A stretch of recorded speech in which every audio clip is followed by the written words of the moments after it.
Dieu, il est, c'est-à-dire il peut aller, il peut toucher, il peut faire ce que l'homme ne peut pas faire. Amen. Marjorie, vraiment plaisir de te voir. Waouh. On peut dire que Dieu est grand. Amen. Il y aura beaucoup de choses à dire, mais quand ce sera le temps. Mais priez pour notre petite Rose, pour Daniel, Marjorie, et la bonne main de l'Éternel est sur cette famille, cette petite Rose. En tout cas, on est ravis de te voir vraiment. Ne vous jetez pas sur elle, juste vous pouvez aller la saluer, mais comme elle doit aussi, la petite a été opérée, il faut la protéger, tout microbe, machin, tout ça. On ne sait jamais. Vous pouvez avoir des microbes, vous ne le savez pas. Mais voilà. Ok. On va tourner ensemble dans l'Écriture. Et j'aurais aimé, avec le temps qui nous reste, ce matin, regarder encore le Philippiens chapitre 2. Donc on a commencé à discuter de ce sujet jeudi. Donc si vous n'avez pas écouté le culte de jeudi, je vous encourage à l'écouter. Mais le fameux passage qui nous parle du fait que c'est Dieu qui donne le vouloir et le faire. Verset 12, chapitre 2, Philippiens 2, 12. « Ainsi, mes bien-aimés, comme vous avez toujours obéi, mettez en œuvre votre salut avec crainte et tremblement, non seulement comme en ma présence, mais bien plus encore maintenant que je suis absent. Car c'est Dieu qui produit en vous le vouloir et le faire selon son bon plaisir. Faites toutes choses sans murmure ni hésitation, afin que vous soyez irréprochables et purs, des enfants de Dieu irrépréhensibles au milieu d'une génération perverse et corrompue, parmi laquelle vous brillez comme des flambeaux dans le monde. » Etc., etc. Ok, donc ce matin, je voudrais que nous puissions, je ne vais pas refaire le message de jeudi, mais l'idée c'est que, on disait que le préalable pour pouvoir vivre la réalité du fait que Dieu donne le vouloir et le faire, donc le vouloir c'est la motivation, et le faire, on a dit qu'en grec c'était l'action efficace, donc il faut, dans nos vies, ce sont les deux éléments essentiels. Il faut la motivation, mais pas que, ça ne suffit pas la motivation, il faut l'action efficace. D'accord ? Mais Paul nous rappelle que la motivation et l'action efficace, elles doivent venir de Dieu. Donc ça, c'est la part de Dieu. Mais il y a une part qui nous précède, c'est d'être le terreau pour recevoir le vouloir et le faire de Dieu. Et le terreau, c'est quoi ? Paul le rappelle juste avant, il dit, mais ayez les mêmes sentiments, les mêmes pensées qu'étaient en Jésus-Christ. Lui qui était en forme de Dieu, il a pas hésité à mettre de côté sa divinité. Ça ne veut pas dire qu'il n'a pas arrêté d'être Dieu, il a toujours été Dieu. Mais il a choisi de ne pas exercer sa nature divine. Il est resté dans sa nature humaine, même si elle était parfaite, mais elle était humaine. Donc, par définition, ne serait-ce que d'avoir un corps fait qu'on est limité.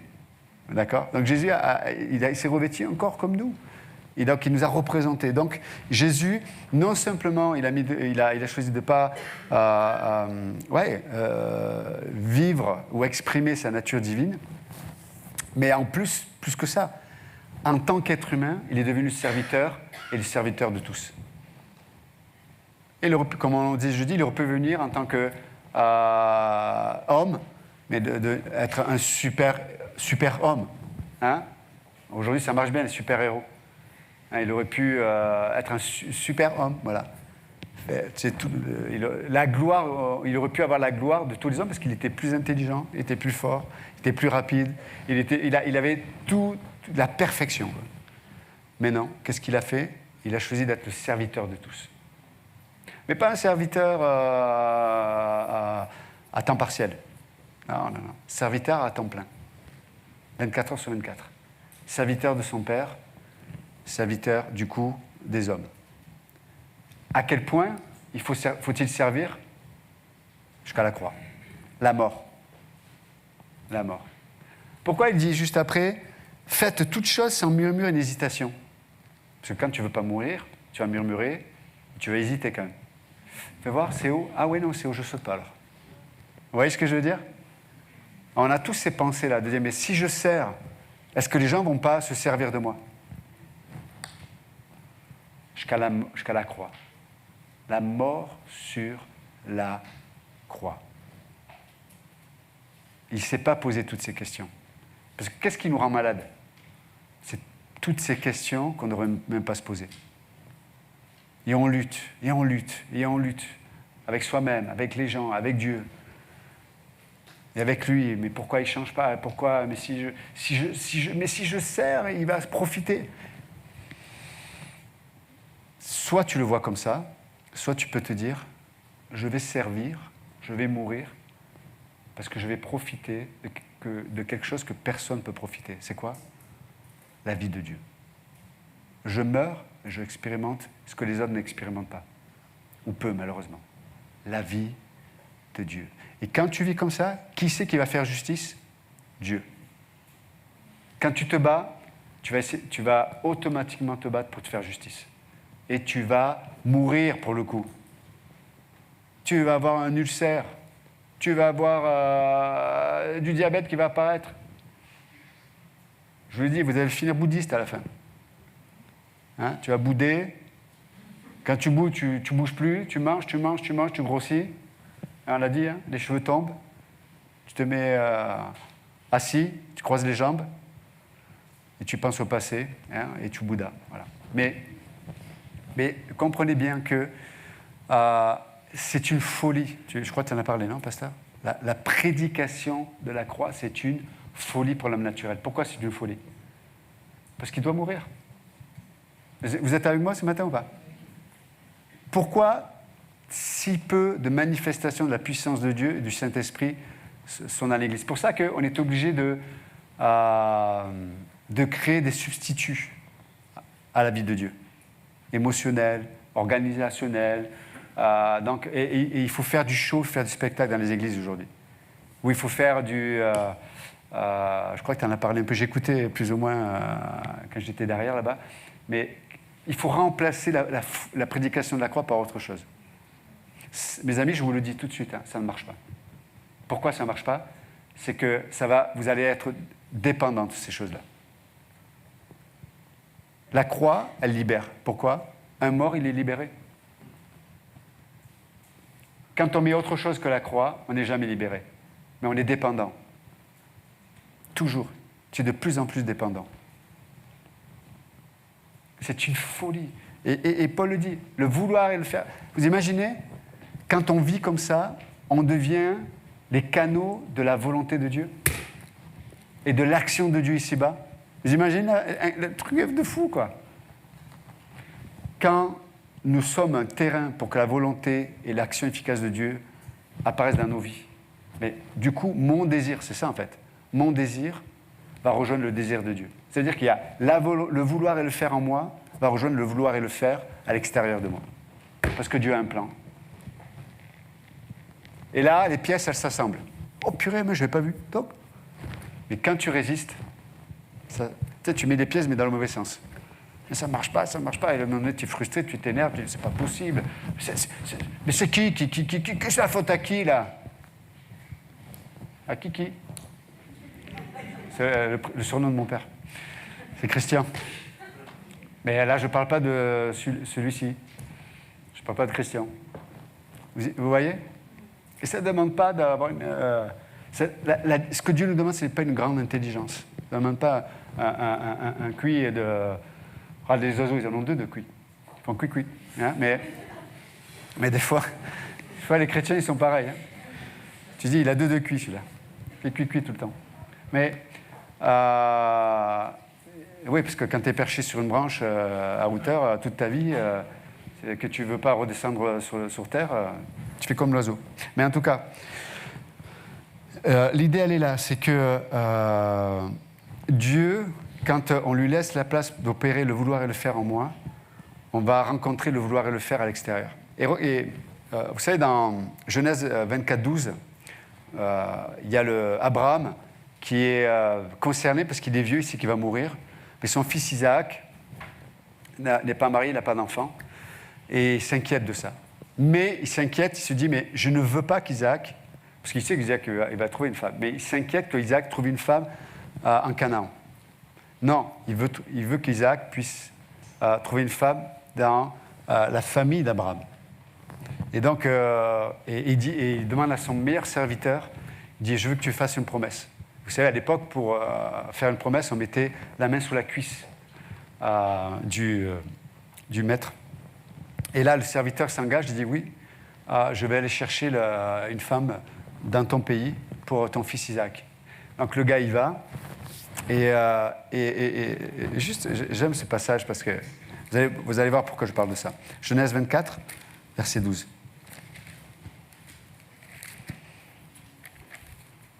Vous êtes toujours avec moi? Tout va bien? OK. Parce qu'elles sont un peu trop confortables, ces chaises, je trouve. Non? Non. OK. 24, 12. Non, mais si on mettait des petits clous, des trucs comme ça, on serait concentré, tu vois.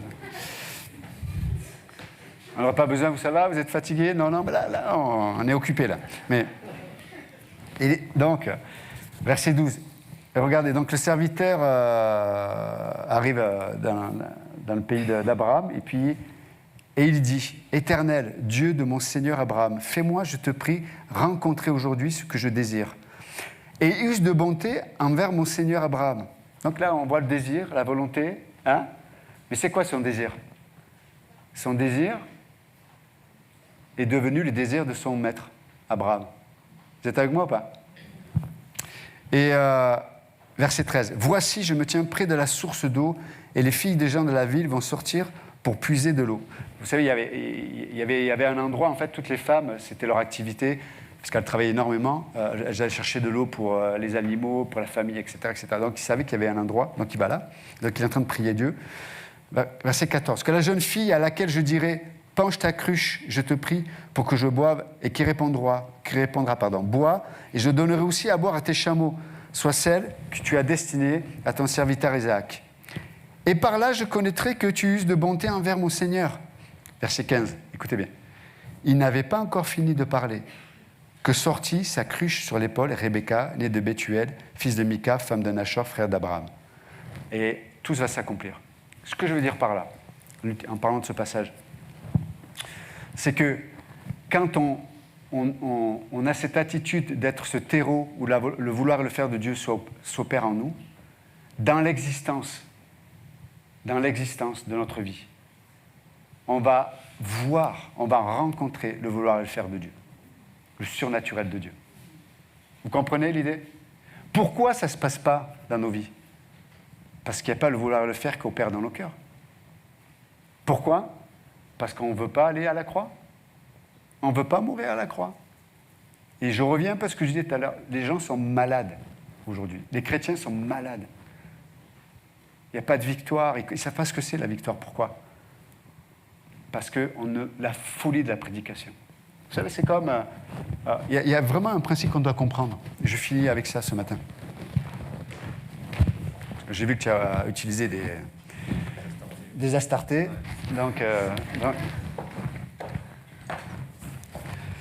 Donc, ça, c'est une bouteille d'eau. Facile, hein? Donc, elle contient 50 centilitres. Donc, il y a combien d'eau dedans? Combien?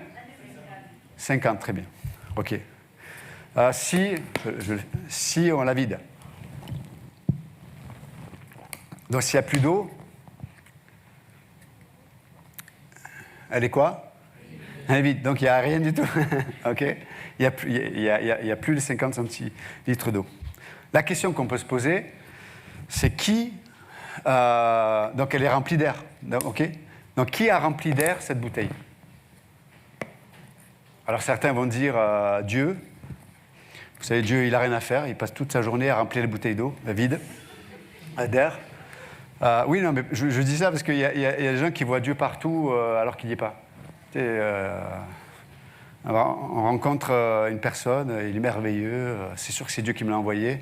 Il est chrétien? Non, il est israélien. Il sacrifie des poulets tous les soirs. Mais je vais partager l'évangile, il va se convertir dans 120 ans. Parce qu'avec les extraterrestres, tu peux vivre longtemps. Mais les gens, ils voient Dieu, ils mettent Dieu partout. Et quand Dieu lui dit, exactement ce que tu disais, quand Dieu arrive, il ne le voit pas. Il est où? Ben, je suis là. Ah non, mais je te vois partout. Non, mais c'est pas moi là. Partout, c'est pas moi. Dieu n'est pas panthéiste. Mais donc, non, c'est pas Dieu. Il y en a qui vont dire que c'est rien en fait. Hein, on les appelle l'air de rien. Mais, mais donc qui a rempli d'air cette bouteille? En fait, c'est celui qui a vidé la bouteille, tout simplement. Donc, qu'est-ce que ça signifie? Ça signifie que celui qui a enlevé de la relation, par exemple, la confiance, qui a enlevé de la relation la confiance, ben c'est lui qui a mis quoi? Le soupçon. Celui qui a enlevé la vérité dans sa façon de penser, dans sa façon d'agir, ben c'est lui qui a fait entrer le mensonge. Et on peut multiplier les exemples à l'envi. Donc, qu'est-ce qui fait que il y a des choses à moi, peut-être des blessures, des angoisses, des craintes? Qui a mis la place pour ça? On va dire, ouais, c'est mon voisin, c'est mon père, mon arrière-grand-père, c'était... Non! Qui a vidé la bouteille? C'est toi. Vous savez, j'ai fini avec l'exemple là, mais je la mettrai aux enchères, on ne sait jamais. Mais l'idée, elle est là, c'est que le diable vient remplir le vide en nous. C'est pour ça que Paul dit, mais Christ en vous, espoir de gloire. Pourquoi il prend la place? Mais quand on fait du vide, quand on n'est pas en accord avec lui, c'est ça le vide. C'est là où les choses vont se remplir. Pourquoi on a vidé la pensée de Dieu, on a vidé la volonté de Dieu, on a vidé. Et ce qui est triste, c'est de voir que un des éléments qui permet de voir ça, c'est un peu ce que dit Jacques. On peut tourner dans Jacques ensemble? Jacques chapitre 2. Jacques chapitre 2.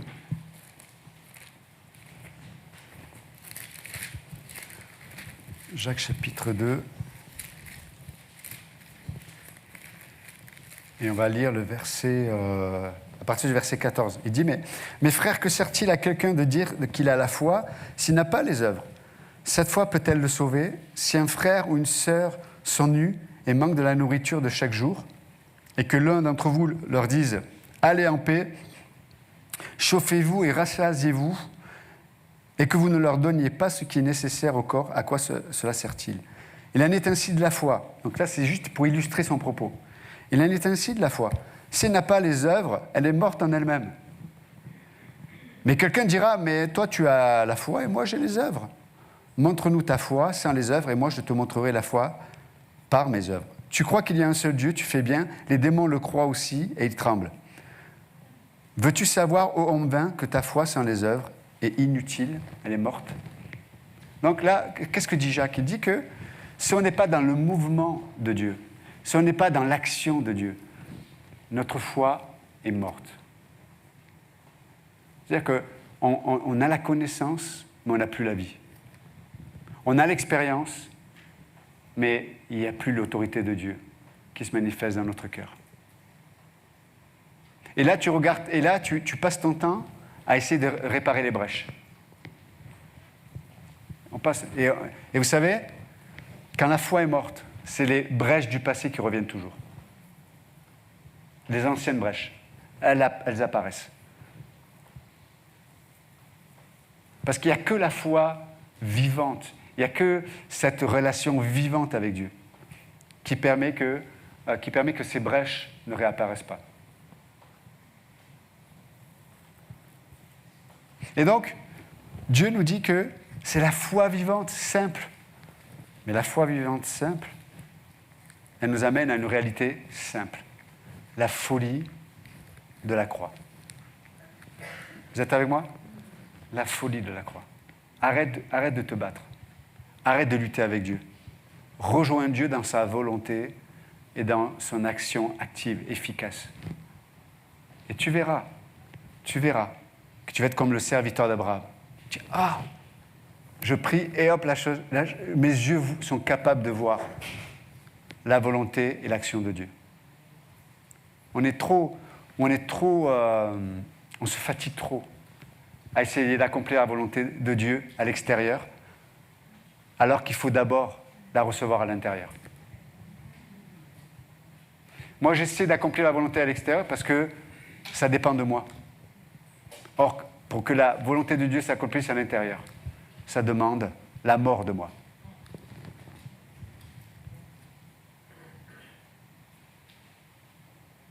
On a un Dieu vivant, mes amis. On a un Dieu ressuscité. On a un Dieu qui guérit. On a un Dieu qui sauve, encore aujourd'hui. On a un Dieu qui accomplit des choses ce que l'homme a imaginé. Ça va largement au-delà de ces choses-là. Et on se contente, quoi? On se contente d'être occupé avec des miettes. Tellement de chrétiens aujourd'hui sont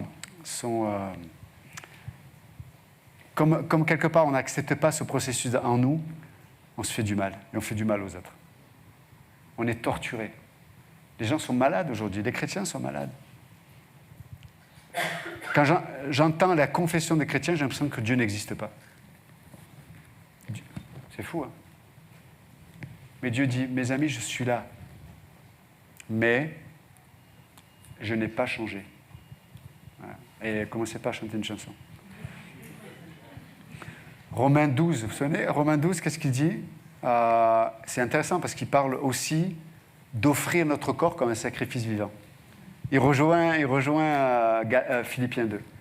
Offrez votre corps comme un sacrifice vivant, agréable à Dieu. Et là, vous discernerez la volonté de Dieu, ce qui est bon, agréable et parfait. Ce n'est pas simplement que je vais la voir, c'est que je vais la désirer. Mes amis, si vous entendez ce que je dis ce matin, ne pensez pas à quelqu'un d'autre que vous-même. Certains sont là et me disent, pasteur, purée, mon mari, il a entendu ma femme, mon voisin, mon... Non, non, non. C'est pour toi. Dieu te parle à toi. À moi. Donc, que Dieu puisse exprimer sa vie à travers nous. Ça, c'est notre plus grand privilège. Et là, du coup, on va devenir des hommes et des femmes faits, c'est-à-dire matures.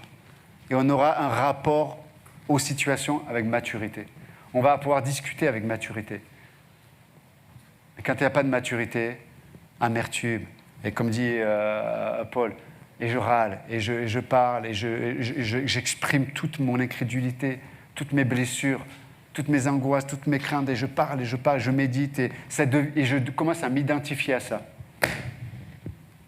Tu as vidé la bouteille. Et elle est pleine d'air.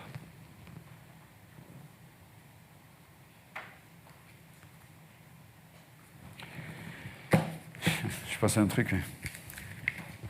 On appelle ça de l'aérophagie spirituelle. Pleine d'air. C'est gênant, ça fait mal, ça. Mais l'idée, elle est là. C'est que vraiment, Dieu veut nous encourager. Faisons-lui confiance. Vous êtes avec moi ou pas? Faisons-lui confiance. Au lieu de passer son temps à trouver des solutions, au lieu de passer notre temps à essayer de changer les autres. Ça ne marche pas. Tu n'arrives même pas à te changer toi-même. Non. Quand tu arrêtes de vouloir changer les autres et que tu laisses Dieu te changer, tes yeux vont voir l'action de Dieu, la volonté et l'action efficace de Dieu. Et qu'est-ce qui se passe quand on voit la volonté et l'action efficace de Dieu? On en témoigne. On devient des témoins. Oui ou non? On devient des témoins de la gloire de Dieu. Père Céleste, merci encore ce matin pour ta parole. Te prions vraiment que ce qui venait de toi puisse pénétrer nos cœurs et on veut apprendre à s'abandonner à toi. C'est vrai que c'est une folie dans nos pensées. C'est une folie, pourquoi? Parce que c'est tellement injuste. On vit des situations tellement injustes. On est dans un monde tellement injuste. Les gens sont tellement injustes. Et je suis tellement injuste. Mais Seigneur, mon plus grand désir, c'est que ce soit ta justice qui s'accomplisse dans mon cœur. Merci, mon Dieu. Si quelqu'un ne connaît pas Jésus-Christ ce matin, à travers cette prière, je vous propose de devenir enfant de Dieu. Si quelqu'un ne connaît pas Jésus-Christ, vous pouvez lui dire, Jésus-Christ, viens dans mon cœur ce matin. Je veux devenir ton enfant, je veux te connaître. J'ai entendu parler de toi peut-être, mais je ne te connais pas. Ce matin, je te prie de venir me sauver et de faire de moi ton enfant. Je veux sentir ta paix, ta présence, ton salut et ta grâce et ton amour, Seigneur. Parce que sans toi, je ne peux rien faire. Sans toi, je suis vide et mort et perdu. Ce matin, si vous avez prié, peut-être avec vos propres mots, mais si vous avez reçu le Sauveur, Jésus-Christ, le Sauveur comme votre Sauveur personnel, la Bible dit que Dieu vous transfère du monde de ténèbres vers le Fils de lumière, de son Fils bien-aimé, son royaume de lumière de son Fils bien-aimé. Et si vous avez pris cette décision, parlez-en à un pasteur, parlez-en peut-être à quelqu'un de l'accueil, afin qu'on puisse prier et se réjouir avec vous. Père Céleste, encore nous te remettons à toutes ces personnes, surtout notre petite Rose, Marjorie, Daniel, encore, toute la famille Ravanel. Bénis-les et merci encore pour ce Dieu de gloire que tu es, et puissant. Dans ton nom précieux, Jésus, nous prions. Amen. Que Dieu vous bénisse.